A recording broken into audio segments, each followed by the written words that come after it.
இந்த சீனி கிழங்க பார்த்தா எப்படித்தான் இருக்குமோ எங்கள் வீட்டில் வேண்டவே வேண்டான்னு ஓடிடுறாங்க பாப்பாவும் ஹஸ்பண்டும். அதான் இன்னைக்கு அது அவங்களுக்கே தெரியாமல் இந்த சப்பாத்திக்குள்ள ஸ்டஃபிங் மாதிரி செஞ்சு கொடுத்துட்டோன்னா சாப்பிட்ருவாங்கன்னு சொல்லிட்டு பண்ணிட்டு இருந்தேன். ஃபர்ஸ்ட் இதை 2 பேட்சாக வந்து பிரிச்சுட்டேன். ஒன்று வந்து நார்மலாக சப்பாத்திக்கு எப்பயும் போல பிசைகிற மாதிரி பிசைஞ்சு தனியாக எடுத்து வச்சுட்டேன். இன்னொரு பேட்சில் வந்து கோதுமை மாவு கூட அந்த வேக வச்ச சீனி கிழங்கு துருவிட்டு கூடவே வந்து சில்லி ஃப்ளேக்ஸு, மல்லி இலை, உப்பு, கசூரி மேத்தை எல்லாம் போட்டு பிசைஞ்சு அதையும் வந்து எடுத்து வச்சுக்கிட்டேன்.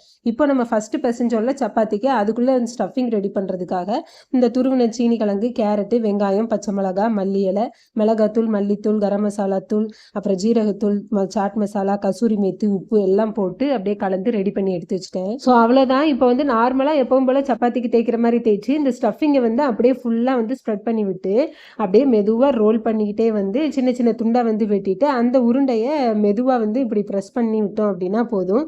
நமக்கு குட்டி குட்டியாக அந்த காயின் வராதா ஷேப்பில் வந்துட்டு சூப்பராக வந்து கிடச்சிடும். அதுக்கப்புறமா கல்லில் போட்டு 2 பக்கமும் நெய் விட்டு நல்லா வெந்ததும் எடுத்து கொடுத்தோம் அப்படின்னா சூப்பராக இருக்கும் சாப்பிட்றதுக்கு. கிட்ஸ் ரொம்ப விரும்பி சாப்பிடுவாங்க. அடுத்த பேட்சில் மொத்தமாக சப்பாத்தி மாவு கூட எல்லாத்தையும் போட்டு பிசைஞ்சு வச்சுருந்தோம்ல, அதை வந்து நம்ம எப்பவும் போல் நார்மலாக சப்பாத்தி தேய்க்கிற மாதிரி தேய்ச்சி சுட்டு எடுத்துட்டோம்னா ஹெல்த்தியான ஒரு சப்பாத்தி ரெடி ஆகிடும். பொரோட்டா மாதிரி ஒன்று ட்ரை பண்ணுவோம் அப்படின்னு சொல்லிட்டு செஞ்சேன். என்ன பொரோட்டா மாதிரி ரொம்ப தட்டிட்டேன் போல், அதான் கொஞ்சம் பிஞ்சிருச்சு. மற்றபடி டேஸ்ட் ரொம்ப சூப்பராக வந்துருந்துச்சு. சிம்பிளாக தேங்காய் சட்னி மட்டும் வச்சு நைட் டின்னரை வந்து சூப்பராக சாப்பிட்டு முடிச்சிட்டோம்.